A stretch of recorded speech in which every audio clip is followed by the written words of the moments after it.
রবিবার আর খাসির মাংস ভাত এই দুটো জাস্ট বাঙালির কাছে স্বর্গের মতো একটা কম্বিনেশান।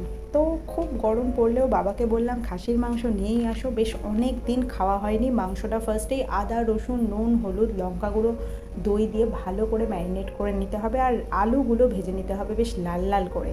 তারপরে কি কড়াইতে গোটা গরম মশলা ফোড়ন দিয়ে পেঁয়াজ ছেড়ে দিতে হবে। পেঁয়াজটা হালকা লাল লাল হয়ে গেলে আদা রসুন দিয়ে কষতে হবে, দিয়ে দিতে হবে ধনে গুঁড়ো জিরে গুঁড়ো আর লঙ্কা গুঁড়ো। তোমরা চাইলে কাঁচা লঙ্কা বাটাও দিতে পারো, বাট আমার বাড়ির লোকগুলো না খুব একটা ঝাল খেতে পারে না।